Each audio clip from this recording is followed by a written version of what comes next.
Hello friends, பானின்ஸ் two serial இனி வரப்போகிற எபிசோட்ஸ்க்கான review தான் பார்க்க போகிறோம். அடுத்தடுத்த சுவாரஸ்யங்களை தெரிஞ்சுக்கிறதுக்கு இந்த வீடியோவை ஸ்கிப் பண்ணாமல் கடைசி வரைக்கும் பாருங்கள்.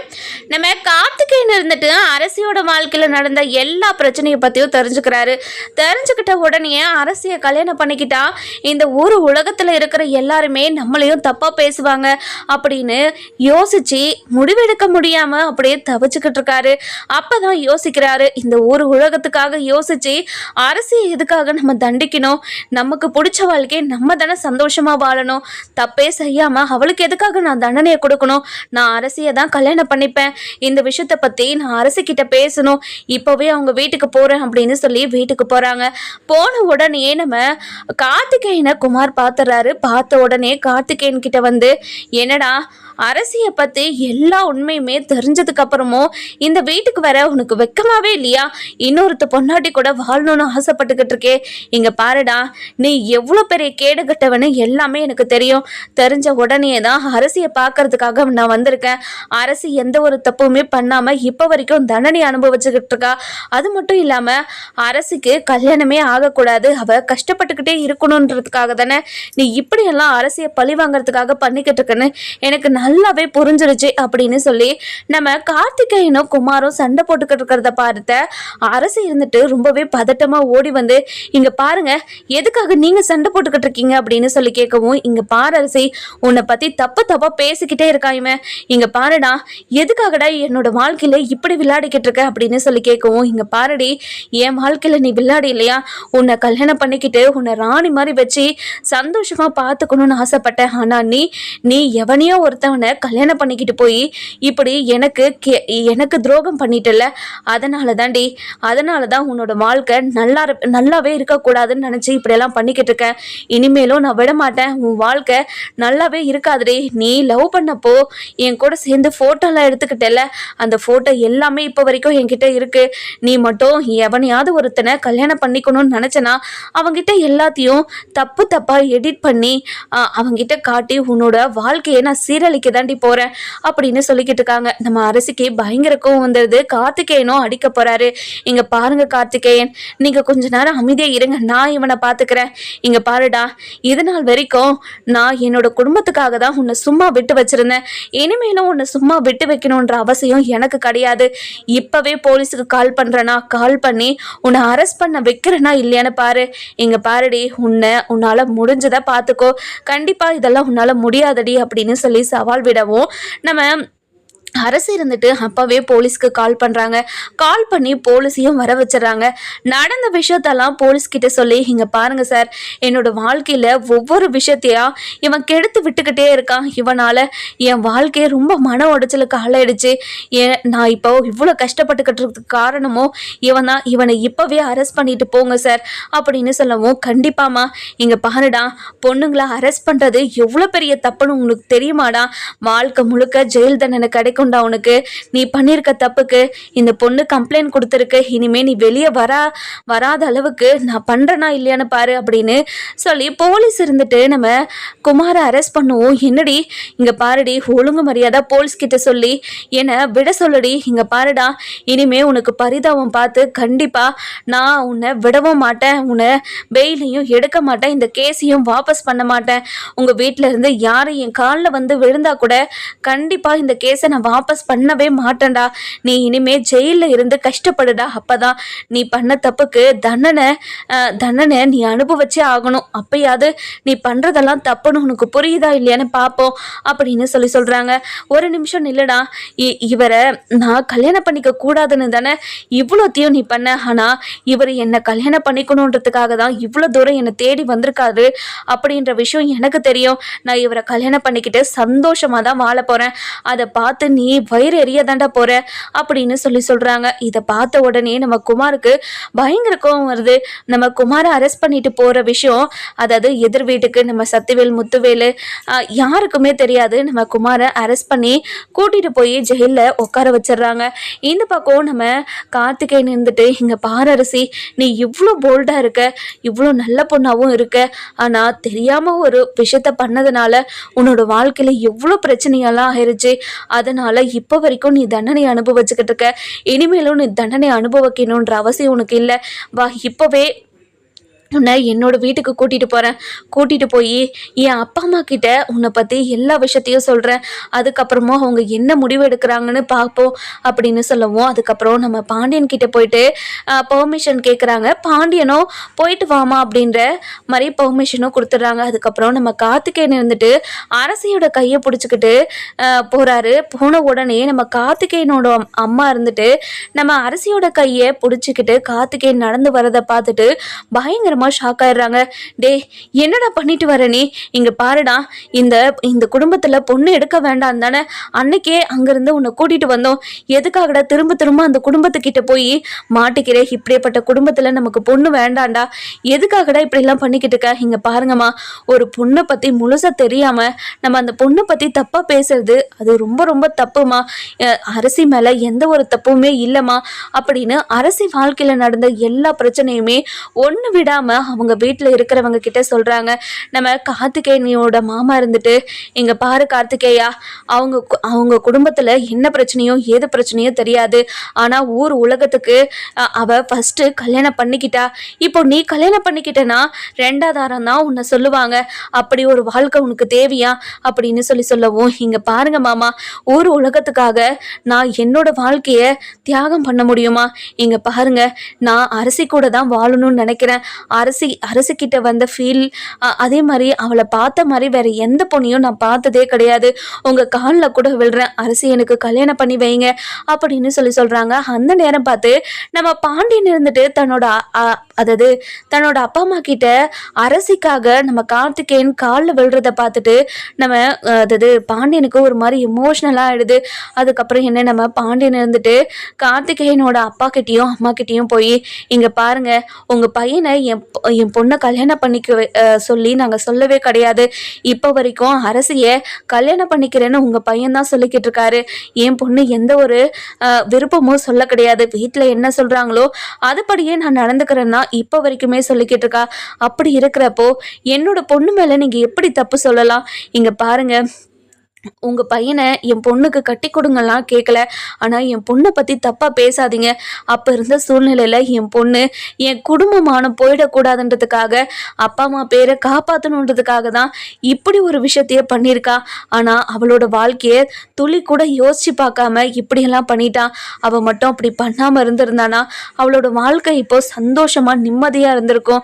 ஆனால் அப்படி ஒரு காரியத்தை பண்ணி வச்சுட்டா. எங்கள் கௌரவத்தையும் மானத்தையும் காப்பாற்றணும்னு நினச்சவ வாழ்க்கை நல்லா இருக்கணும்னு நாங்க நினைக்கிறோம்.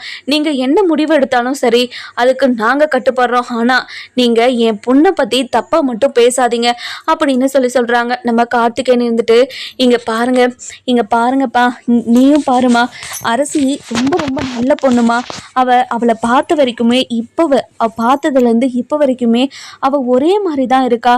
இந்த விஷயத்த மறைச்சி அவங்க கல்யாணம் பண்ணணும்னு நினைக்கவே கிடையாது. அதாவது நம்ம பொண்ணு பார்க்கறதுக்கு முன்னாடியே அவங்க வீட்டில் இருந்து என்னை பார்க்கறதுக்கு ஆளுங்க வந்திருந்தாங்க. நான் தாம்மா ஒரு முக்கியமான ஒருத்தரை பார்க்கணும் அப்படின்னு நான் சாயங்காலமாக பேசிக்கிறேன் அப்படின்னு சொல்லிட்டு அவங்க கிட்ட சொல்லிட்டு கிளம்பிட்டேம்மா. ஏன் மேலே தான் தப்பு இருக்கு. நான் மட்டும் அன்னைக்கு அப்போ வராமல் இருந்திருந்தேன்னா எனக்கு எல்லா விஷயமும் தெரிஞ்சிருக்கும். தெரிஞ்ச உடனே நானும் உங்ககிட்ட சொல்லியிருப்பேன். இதெல்லாம் தப்பு, என்னோட தப்பு தாம்மா, என்னை மன்னிச்சிருங்கம்மா. அவன் கண்டதையும் நம்ம கிட்ட உளறி வச்சிருக்கான்.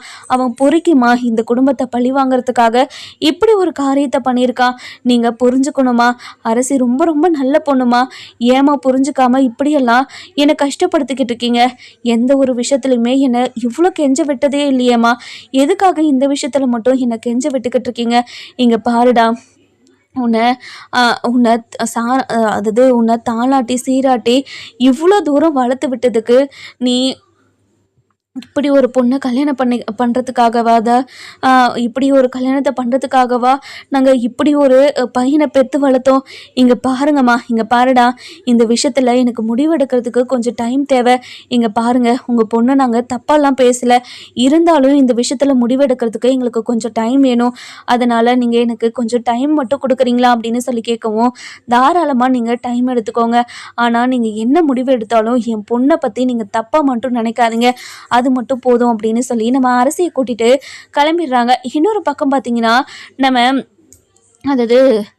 யாரு நம்ம பாக்கியம், மாணிக்கம், அதுக்கப்புறம் தங்கமயிலு, நம்ம சுடர், இவங்க 4 பேருமே ரொம்பவே சண்டை அதாவது சரவணன் கிட்ட சண்டை போறதுக்காகவே வீட்டுக்கு வந்துகிட்டு இருக்காங்க. இங்க பாரியா, இன்னைக்கு அவங்கள சும்மாவே விடக்கூடாது, மாப்பிள்ளை மேலே கை வச்சுக்கிறாரு அவரை சும்மாவே விட மாட்டேன்.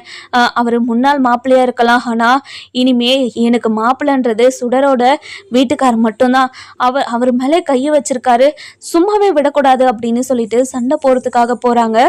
போன உடனே நம்ம பாண்டியனோட வீட்டு பக்கத்துல நின்று வீட்டில் யார் யார் இருக்கிறது, எல்லாரும் வெளியே வாங்கயா அப்படின்னு சொல்லிட்டு கத்திக்கிட்டு இருக்காங்க. இதெல்லாம் பார்த்தா தங்கமயில் இருந்துட்டு, இங்கே பாருமா, தேவையில்லாத பிரச்சனையே வேண்டாமா, அந்த குமாருக்கு எதுக்கு தேவையில்லாத வேலை, எதுக்காக அரசியை பற்றி மாப்பிள்ளை வீட்டுக்காரர்கிட்ட போய் தப்பாக சொல்லணும், இங்கே பாரடி, நடந்த விஷயத்த தான் மாப்பிள்ளை சொல்லியிருப்பாரு, அதுக்கு என்னடி பண்ண முடியும், எல்லாத்தையும் மறைச்சி கல்யாணம் பண்ண முடியுமா, எல்லாத்தையும் மறைச்சி கல்யாணம் பண்ணதுனால தானே உன்னை வீட்டை விட்டு துரத்திருக்காங்க, அப்போது அவங்க பண்ணுறதில்ல எல்லாமே நியாயமா, அவங்களுக்கு ஒரு நியாயம், நம்மளுக்கு ஒரு நியாயமாடி, இங்க பாருடி, இது எல்லாத்தையும் கேட்காம விடவே கூடாது அப்படின்னு சொல்லிட்டு கத்திக்கிட்டே இருக்கவும், அந்த நேரம் பார்த்து நம்ம பாண்டியன், கோமதி, அதுக்கப்புறம் யாரு பழனி, கதிரு, மீனா, ராஜி, அதுக்கப்புறம் எல்லாருமே வெளியே வராங்க. வெளியே வந்த உடனே நம்ம பாண்டியன் இருந்துட்டு பயங்கர கோவமா, இங்க பாருங்க, எதுக்காக வீட்டு வாசல்ல நின்று கத்திக்கிட்டு இருக்கீங்க அப்படின்னு சொல்லி கேட்கவும், நம்ம தங்கமேல இருந்துட்டு, ஐயோ மாமா, எங்களை மன்னிச்சிருங்க மாமா, எங்க அம்மா சொல்ல கேட்காம இப்படியெல்லாம் பண்ணிக்கிட்டு இருக்காங்க, இங்க பாருமா, முதல்ல வாமா போலாம் அப்படின்னு சொல்லி கூப்பிடுவோம். இங்க பாருடி, நீ கொஞ்ச நேரம் அமைதியை இருடி அப்படின்னு சொல்லிட்டு நம்ம தங்கமயிலோட வாயை அடைச்சிட்டு, இங்க பாருங்க, உங்க பையனோட மனசுல என்ன நினைச்சுக்கிட்டு இருக்காரு, பெரிய ரவுடி நினைச்சுக்கிட்டு இருக்காரா, எதுக்காக என்னோட மாப்பிள்ளை மேல கை வைக்கணும் அப்படின்னு சொல்லி தன்னோட மருமகனுக்காக மாமியார் போய் சண்டை போடுவோம். இதெல்லாம் பார்த்துக்கிட்டு இருந்த நம்ம சரவணன் இருந்துட்டு, இங்கே பாருங்க அப்படின்னு சொல்லிட்டு பேச வரவும், இதை பார்த்து நம்ம கோமதி, டே சரவணா, அப்பா தான் பேசிக்கிட்டு இருக்காருல்ல, நீ கொஞ்ச நேரம் அமைதியாக இருடாமா, இவங்களுக்கெல்லாம் எப்படி பதில் சொல்லணுமோ அப்படி தான் பதில் சொல்லணும், அதாவது மாப்பிள்ளைக்கு ஏற்ற மாமனார் மாமியார் தான்மா, அவனுக்கு ஏற்ற குடும்பத்தில் தான் கல்யாணமும் பண்ணியிருக்காங்க, இங்கே இப்படி ஒரு கேடு கெட்ட ஃபேமிலியிலிருந்து அப்படி ஒரு கேடு கெட்ட மாப்பிள்ளைக்கு தான் கொடுத்துருக்காங்க, கரெக்டாக தாமா இருக்குது அப்படின்னு சொல்லவும், இதை கேட்ட சுடருக்கு பயங்கரமாக கோவம் வந்துடுது. இங்கே பாருங்கள், என் புருஷனை பற்றி தப்பாலாம் பேசாதீங்க, அது மட்டும் இல்லாமல் என் குடும்பத்தை பற்றி நீங்கள் ரொம்ப ரொம்ப தப்பாக பேசுகிறீங்க மாமா அப்படின்னு சொல்லவும், யாரை மாமான்னு கூப்பிட்டுக்கிட்டு இருக்க நீ, யார் உனக்கு மாமா, திரும்ப ஏதாவது மாமான்னு கூப்பிட்ட அவ்வளோதான் உனக்கு தெரிஞ்சுக்கோ அப்படின்னு சொல்லி சுடர்கிட்ட சண்டை போடுவோம்.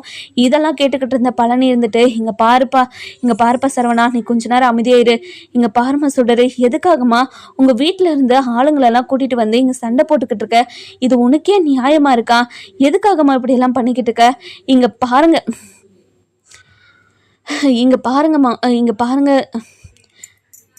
பாருங்க மாமா, எதுக்காக அவங்க வந்து என்கிட்ட சண்டை போடணும், இவங்க சண்டை போட்டுக்கிட்டு இருக்கிறதுனால தானே நானும் சண்டை போட்டுக்கிட்டு இருக்கேன், அது மட்டும் இல்லாமல் என் புருஷனை பற்றி ரொம்ப தப்பாக பண்ணுறார் பேசிட்டே இருக்காங்க, இங்கே பாருமா, உன்னோட புருஷன் பண்ணது மட்டும் நியாயமா, உன் புருஷன் பண்ணதெல்லாம் நீ நியாயம்னு சொல்ல போறியா, அரசியோட வாழ்க்கையில் இவன் எதுக்காக தலையிடணும், அவனுக்கு தான் கல்யாணம் ஆயிடுச்சுல, கல்யாணம் ஆனதுக்கப்புறம் மற்றவங்களுக்கு என்ன ஆனான்னு என்ன எப்படி போனா என்ன, அதை பற்றி இவனுக்கு என்ன கவலை, எதுக்காக அவன் வேலையை பார்த்துட்டு அவன் இருக்க வேண்டியதானே, தேவையில்லாத வேலையை பார்த்ததுனால தானே இப்போ வாங்கி கட்டிக்கிட்டான், மாப்பிள்ளை வீட்டுக்காரர்கிட்ட போயிட்டு எதுக்காக இவன் தப்பா பேசணும், அதுவும் என்னென்னலாம் சொல்லி வச்சிருக்கான் தெரியுமா, அரசி ரொம்ப ரொம்ப தப்பான பொண்ணா அப்படி இப்படின்னு என்னென்னமோ சொல்லி வச்சிருக்காங்க, அந்த மாப்பிள்ளை வீட்டுக்காரர் இதெல்லாம் கேட்டுட்டு எவ்வளோ கஷ்டப்பட்டாங்கன்னு உனக்கு தெரியுமா, அப்படி தெரியாமே இப்படி வந்து உன் வீட்டில் இருந்து எல்லாரையும் கூட்டிட்டு வந்து சண்டை போட்டுக்கிட்டு இருக்க, உனக்கு புத்தியே இல்லையாமா அப்படின்னு சொல்லி கேட்கவும், இங்க பாருங்க மாமா,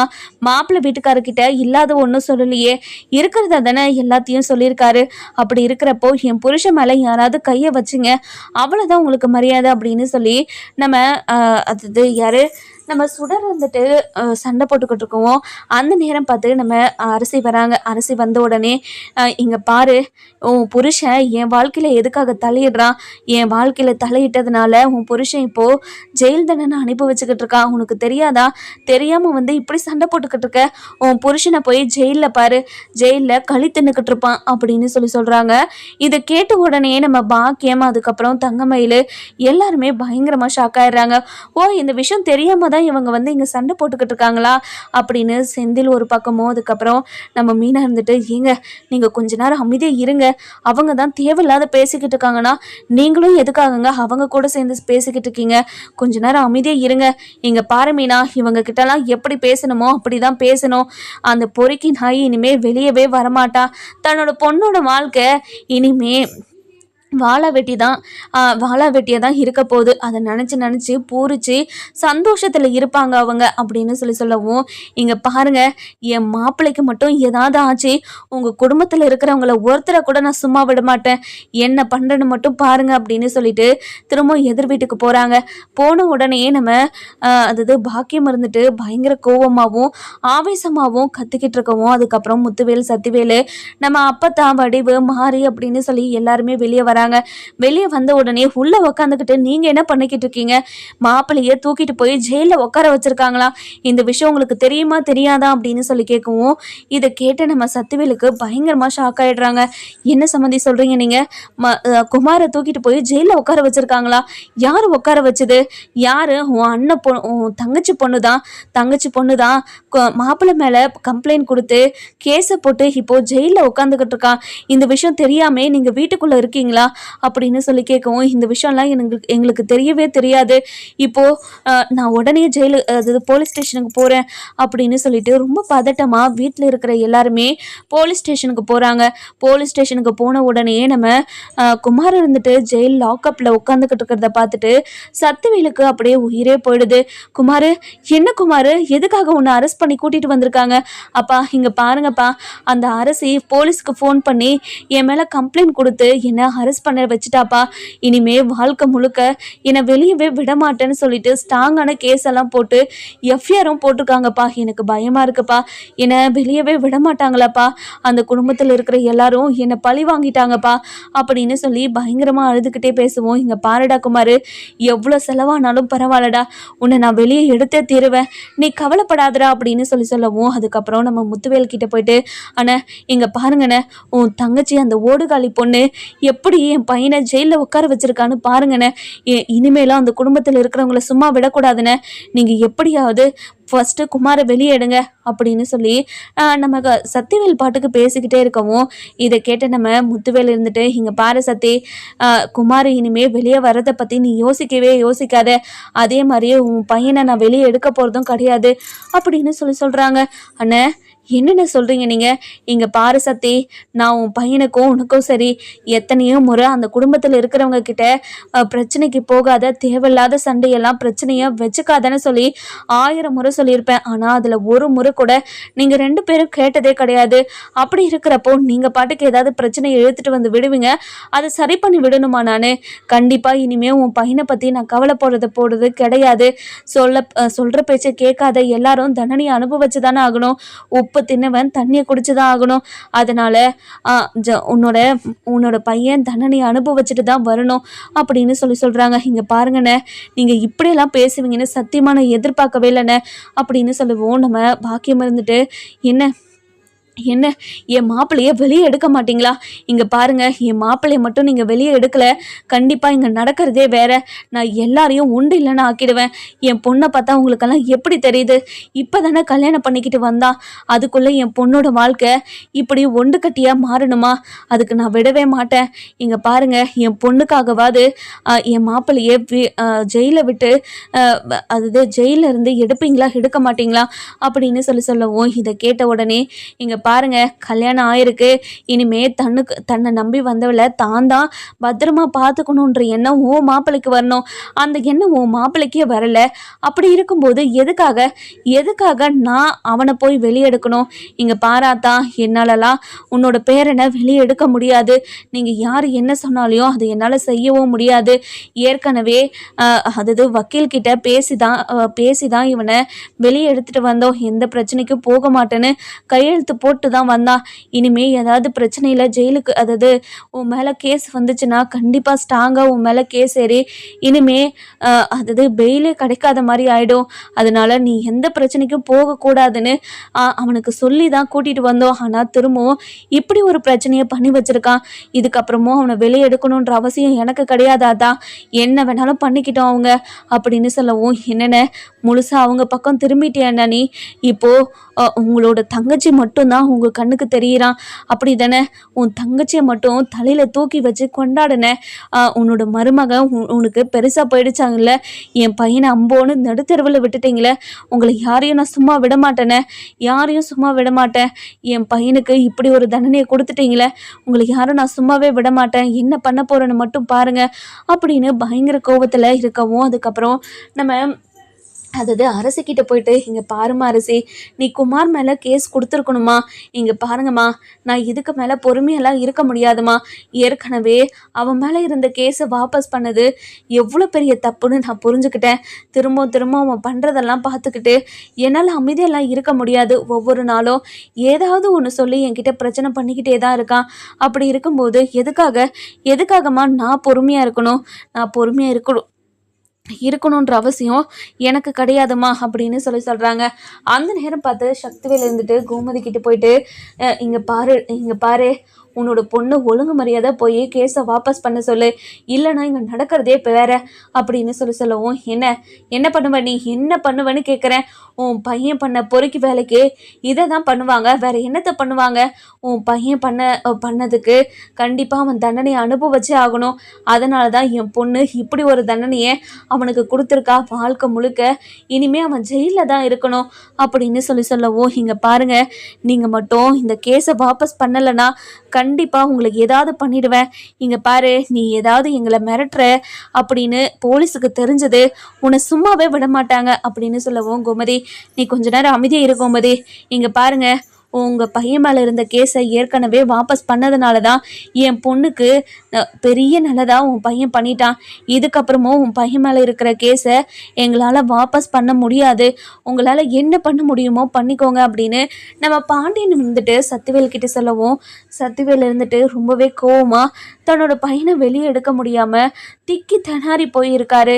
இந்த விஷயத்தை பற்றி தன்னோட அண்ணன் கிட்ட போய் மீண்டும் பேசுகிறாரு. இங்கே பாருங்கண்ணே, உங்கள் காலில் கூட விழுறேன், என் பையனை எப்படியாவது வெளியே எடுங்கண்ணே. என் பையனை எப்படி வெளியே எடுக்கிறதுன்னு எனக்கு தெரியல. எனக்கு ரொம்ப ரொம்ப கஷ்டமாக இருக்குது. அவன் சந்தோஷமாக வாழணுன்றதுக்காக தான் இப்போ தான் அவனுக்கு ஒரு கல்யாணத்தை பண்ணி வச்சேன். அதுவும் அவனோட வாழ்க்கை இப்படி ஆகிறதுக்கா? இங்கே பாருங்கண்ணே, உங்கள் காலை பிடிச்சி கேட்டுக்கிறேன் அப்படின்னு காலில் விழுந்து மன்னிப்பு கேட்டு, இங்கே பாருங்கண்ணே ப்ளீஸ்ண்ணே, என்னோட பையனை எப்படியாவது வெளியே எடுங்கண்ணே ப்ளீஸ்ண்ணே அப்படின்னு சொல்லி கெஞ்சிக்கிட்டே இருக்கவும், இங்கே பாரு சத்தி, நான் உனக்கு என்ன சொல்லி புரிய வைக்கிறதுன்னு எனக்கு சத்தியமாக புரியல. எப்படி சத்தி, எல்லா தப்பையும் பண்ணிட்டு நான் எந்த தப்புமே பண்ணலை, அந்த குடும்பத்தை பழி வாங்கிறதுக்காக தான் இப்படியெல்லாம் பண்ணுறேன்னு சொல்கிறது எவ்வளோ பெரிய முட்டாள்தனமான ஒரு பேச்சு. இந்த பேச்சை கேட்கறதுக்கே எனக்கு ரொம்ப ரொம்ப கஷ்டமாக இருக்குது. உங்களுக்கு நான் புத்திமதி சொல்லியே ஓஞ்சு போயிட்டேன். இனிமேல் நீங்கள் என்ன வேணாலும் பண்ணிக்கோங்க, அதில் தலையிடவே மாட்டேன்னு உங்ககிட்ட நான் ஏற்கனவே சொல்லிட்டேன். திரும்ப இந்த விஷயத்தை பற்றி பேசிக்கிட்டே இருக்கிறதுல எந்த ஒரு பிரயோஜனமும் கிடையாது. முதல்ல உன் பையனை வெளியே எடுக்கிறதுக்கான வேலையை பாரு. உன் பையன் கண்டிப்பாக இனிமேல் திருந்தவே மாட்டான். அவனை வெளியே எடுத்து திரும்பவும் ஏதாவது தப்பு பண்ணி உள்ளே போக தான் போகிறான். அவன் கொஞ்ச நாள் ஜெயில் தண்டனை வைக்கிட்டோம். அப்போதான் அவன் பண்ணது எல்லாமே தப்புன்னு அவன் உணர்வான். உணர்ந்ததுக்கு அப்புறமாவது அவனுக்கு புத்தி வருதா இல்லையான்னு பார்ப்போம். முதல்ல அவன் ஜெயிலில் ஒரு வாரம் இல்லை 2 வாரம் இருக்கட்டும், அதுக்கப்புறம் வெளியே எடுக்கிறதா இல்லையான்னு பேசிக்கலாம் அப்படின்னு சொல்லிட்டு நம்ம சக்திவேல் கிட்ட சொல்லிட்டு முத்துவேல் கிளம்பிடுறாரு. இந்த பக்கம் நம்ம மீனாவும் ராஜியும் அதாவது யாரு நம்ம அரசிக்கிட்ட போயிட்டு, இங்கே பாரு அரசி, நீ கவலைப்படாத, உன்னோட வாழ்க்கையில் நடந்த எல்லா பிரச்சனையுமே சரியாயிடும். கூடிய சீக்கிரம் எல்லா பிரச்சனையும் சரியாகி உன்னோட வாழ்க்கை ரொம்ப சந்தோஷமாக அந்த குமார் பையன் நீ இவ்வளோ சந்தோஷமாக இருக்கன்னு உன்னை பார்த்து பொறாமப்படுற அளவுக்கு உன்னோட வாழ்க்கை சந்தோஷமாக மாறும். அதில் எனக்கு நம்பிக்கை இருக்குது அப்படின்னு சொல்லவும், அந்த நேரம் பார்த்து நம்ம கார்த்திகேயன் கால் பண்ணுறாரு. கால் பண்ண உடனே, என்ன அரசி அவங்க ஆள் ஃபோன் பண்ணுறாரா? இல்லை நீ என்னோட ஆளுநெல்லாம் சொல்லாதீங்க அண்ணே அப்படின்னு சொல்லவும், சரி சரி நீ பேசு, நாங்கள் கிளம்புறோம் அப்படின்னு சொல்லவும், இங்கே பாரு அரசி, என்னோட வீட்டில் பேசியிருந்தேன்ல, என்னோட அப்பா அம்மாவுக்கு உன்னை கல்யாணம் பண்ணிக்கிறதுல சம்மதம்னு சொல்லிட்டாங்க. எனக்கு எவ்வளோ சந்தோஷமாக இருக்குது தெரியுமா? உன்னோட பாஸ்ட் லைஃப்பில் என்ன நடந்துச்சுன்னெல்லாம் நீ யோசிக்கவே யோசிக்காத. அதை பற்றி நானும் யோசிக்க மாட்டேன். கல்யாணத்துக்கு அப்புறமும் ஒரு வார்த்தை கூட உன்கிட்ட சொல்லியும் காட்ட மாட்டேன். உன்னை சந்தோஷமாக ராணி மாதிரி நான் பார்த்துப்பேன் அப்படின்னு சொல்லிடுறாங்க. இதை கேட்டு நம்ம அதாவது அரசி இருந்துட்டு ரொம்பவே சந்தோஷப்படுறாங்க. நம்ம அரசியோட வாழ்க்கை இப்படியே சந்தோஷமாக இருக்குமா என்னன்னு நம்ம வர எபிசோடில் பார்க்கலாம். இந்த வீடியோ உங்களுக்கு பிடிச்சிருந்தா லைக் பண்ணுங்கள்.